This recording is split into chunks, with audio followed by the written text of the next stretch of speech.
श्री शिवाय नमस्तुभ्यम। भगवान भोलेनाथ अपने सभी भक्तों पर अपनी कृपा बरसाएं। भगवान भोलेनाथ भोले भंडारी हैं। वे अपने भक्तों पर बहुत ही जल्दी प्रसन्न होते हैं और अपनी कृपा बरसाते हैं। महादेव का प्रिय दिन सोमवार है और ये दिन महादेव की उपासना और व्रत आदि के लिए सर्वोत्तम माना गया है। महादेव के व्रत से जहाँ समस्त सुख और शांति के मनोरथ पूरे होते हैं, वहीं इस दिन भगवान शिव के साथ माता पार्वती की पूजा और व्रत करने से अविवाहित कन्याओं को मनोवांछित वर की प्राप्ति होती है। आज मैं आपको सुनाने जा रही हूँ सोमवार व्रत कथा। सभी भक्तगण बने ही प्रसन्नचित और भक्ति भाव से कथाओं को अंत तक ज़रूर सुनिएगा। दोस्तों, अगर आपको मेरे द्वारा बनाए गए वीडियो अच्छे लग रहे हो तो कृपया करके उसे लाइक करें, सब्सक्राइब करें तथा अपने मित्रों के साथ शेयर करें। आपके सपोर्ट की बहुत ही ज़रूरत है। चलिए गौरीपुत्र गणेश का नाम लेके कथा शुरू करते हैं। सोमवार व्रत कथा। एक समय की बात है, किसी नगर में एक साहूकार रहता था। उसके घर में धन की कोई कमी नहीं थी, लेकिन उसकी कोई संतान नहीं थी। इस कारण वह बहुत दुखी था। पुत्र प्राप्ति के लिए प्रत्येक सोमवार व्रत रखता और पूरी श्रद्धा के साथ मंदिर जाकर भगवान शिव और पार्वती जी की पूजा करता था। उसकी भक्ति को देखकर एक दिन माँ पार्वती प्रसन्न हो गईं और भगवान शिव से उस साहूकार की मनोकामना पूर्ण करने का आग्रह किया। पार्वती जी की इच्छा सुनकर भगवान शिव ने कहा कि हे पार्वती, इस संसार में प्राणी हर प्राणी को उसके कर्मों का फल मिलता है और उसके भाग्य में जो है उसे भोगना ही पड़ता है। लेकिन पार्वती जी ने साहूकार की भक्ति का मान रखने के लिए उसकी मनोकामना पूर्ण करने की इच्छा जताई। माता पार्वती के आग्रह पर शिव जी ने साहूकार को पुत्र प्राप्ति का वरदान तो दे दिया, लेकिन साथ में यह भी कहा कि उसके बालक की आयु केवल 12 वर्ष होगी। माता पार्वती और भगवान शिव की बातचीत को साहूकार सुन रहा था। उसे ना तो इस बात की खुशी थी और ना ही दुख। वह पहले की भांति शिवजी की पूजा करता रहा। कुछ समय के बाद साहूकार के घर एक पुत्र का जन्म हुआ। जब वह बालक 11 वर्ष का हुआ तो उसे पढ़ने के लिए काशी भेज दिया गया। साहूकार ने पुत्र के मामा को बुलाकर उसे बहुत सारा धन दिया और कहा कि तुम मेरे बालक को काशी विद्या प्राप्ति के लिए ले जाओ और मार्ग में यज्ञ करना। जहाँ भी यज्ञ कराओ वहाँ ब्राह्मणों को भोजन कराते और दक्षिणा देते हुए जाना। दोनों मामा भांजी इसी तरह यज्ञ कराते और ब्राह्मणों को दान दक्षिणा देते काशी की ओर चल पड़े।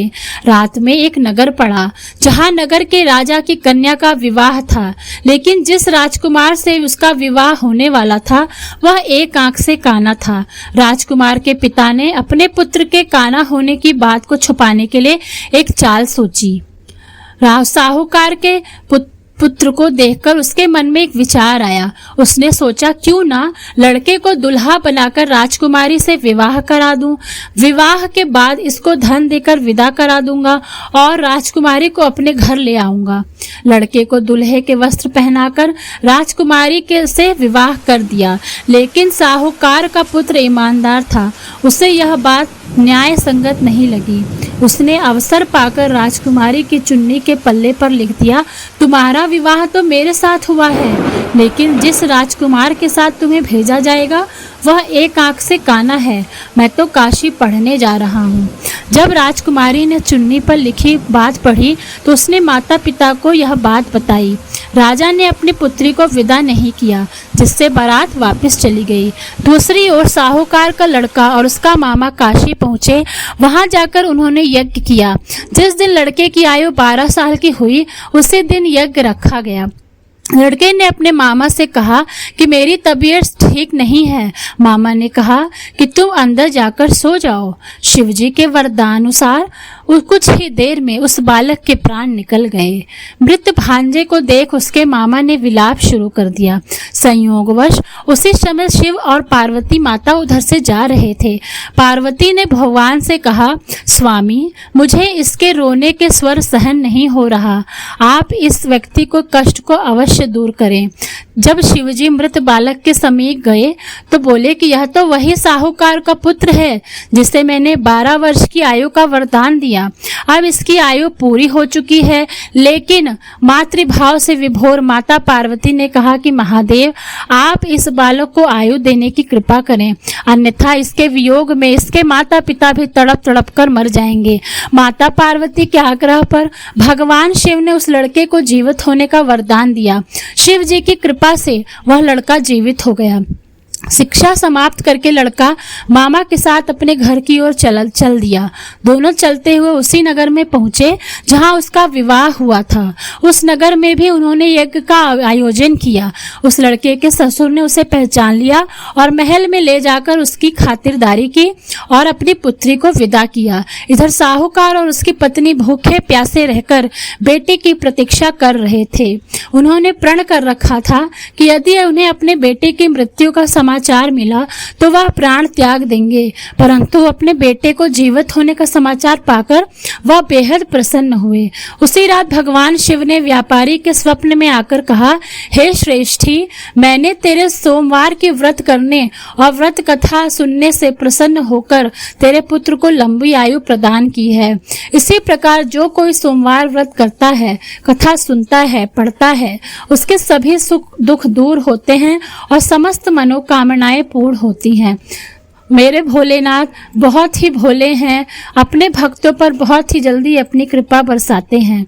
तो दोस्त ओम नमः शिवाय, श्री शिवाय नमस्ते। शिव जी की आरती।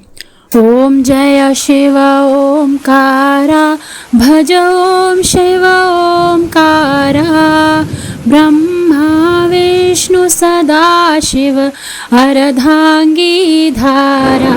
ओम जय शिव ओमकारा, एकानन चतुरानन पंचानन राजे, भोले पंचानन राजे। हंसाशन गरुड़ाशन, हंसाशन गरुड़ाशन, वृषवाहन साजे। ओम जय हर हर हर महादेव। दो भुज चार चतुर्भुज, दश भुज अति सोहे, तीनों रूप निरखते, त्रिभुवन जन मोहे। ओम हर हर हर महादेव। अक्षमाला वनमाला, मुंडमाला धारी, ओ भोले मुंडमाला धारी। त्रिपुरारी कंसारी, वरमाला धारी। ओम हर हर हर महादेव। श्वेतांबर पीतांबर, बाघांबर अंगे, सनकादिक गरुड़ादिक, सनकादिक गरुड़ादिक, भूतादिक संगे। ओम हर हर हर महादेव। कर मध्य शुकमंडल, चक्र त्रिशूलधारी, सुखकारी दुखहारी, सुखकारी दुखहारी, जग पालनकारी। ओम हर हर हर महादेव। ब्रह्मा विष्णु सदा शिव, जानत अविवेका, ओ भोले जानत अविवेका।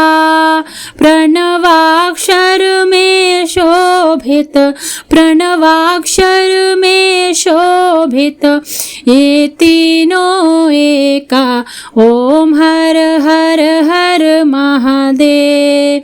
त्रिगुण स्वामी जी की आरती, जो कोई नर गावे, ओ भोले प्रेम सहित गावे।